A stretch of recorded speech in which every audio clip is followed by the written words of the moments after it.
കർത്താവേ, നിൻ്റെ വിശുദ്ധ പൗരോഹിത്യത്തെ മഹത്വപ്പെടുത്തണമേ. കർത്താവേ, സഭയിലുള്ള സാന്നിധ്യം പ്രകടമാക്കണമേ. 39 വർഷം ഞാൻ അർപ്പിച്ച കൃപാന്റെ യോഗ്യതയാൽ കൃപാസ്ഥാനത്താറെ ജീവനോടെ പ്രത്യക്ഷപ്പെട്ട പരിശുദ്ധ അമ്മയുടെ മാധ്യസ്ഥത്താൽ എല്ലാ മക്കളെയും ഈശോ നാമത്തെ ആശീർവദിക്കുന്നു. കർത്താവ്, പീഡിതമായ നിൻ്റെ രൂപത്തെ, ഉയർത്തുന്നതിന് നിൻ്റെ രൂപത്തെ, രാജാവായി നിൽക്കുന്ന നിൻ്റെ രൂപത്തെ, രാജകീയ രൂപത്തെ എല്ലാം ഇപ്പോൾ മനസ്സിൽ മാറി മറിഞ്ഞുകൊണ്ടിരിക്കുന്ന സമയമാണ്. കർത്താവ്, അങ്ങയുടെ മക്കളെ നീ ആശീർവദിക്കാൻ പ്രാർത്ഥിക്കുന്നു. പ്രത്യേക പ്രയാസങ്ങൾ ഇരിക്കുന്നത് നീ ആശീർവദിക്കണമേ. ഇന്ന് യാത്രയ്ക്ക് പോകുന്നവരെ ആശീർവദിക്കണമെന്ന് പ്രാർത്ഥിക്കുന്നു.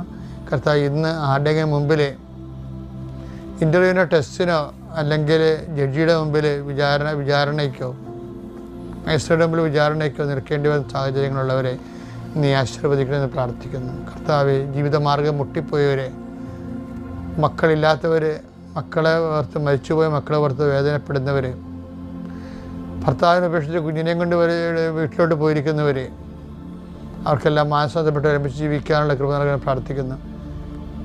അവിടെ വീട്ടിൽ നടന്ന സംഭവങ്ങൾ വക്കീലോട് എന്ന് പറയുമ്പോൾ വക്കീൽ എൻ്റെ കൂടെ നിയമപരമായിട്ട് നിലനിൽക്കാൻ വേണ്ടി കുറേ കള്ളത്തരങ്ങൾ കൂടി പറഞ്ഞു. നിൻ്റെ ജീവിതത്തെ തകർത്ത് തരിപ്പണമാക്കിക്കൊണ്ട് നിനക്ക് ഇനി ജീവിതകാലത്ത് ഈ ജന്മത്തിൽ കർത്താവിൻ്റെ മുമ്പിൽ വരാൻ പറ്റാത്ത രീതി നിന്നെ ആക്കി കളഞ്ഞിട്ടുള്ള നിയമ സാഹചര്യങ്ങളിലേക്ക് നീ വലിച്ചുകഴിയപ്പെട്ടുള്ള സാഹചര്യങ്ങളെ അതിനെ നിയമപരമായിട്ട് സത്യസന്ധം അതിജീവിക്കാൻ പരിശുദ്ധമ്മ ദേവമാതാവ് നിനക്ക് വേണ്ടി മധ്യസ്ഥം പ്രാർത്ഥിക്കാൻ വേണ്ടി കർത്താവ് നിന്നെ ആശീർവദിക്കട്ടെ എന്ന് പ്രാർത്ഥിക്കുന്നു.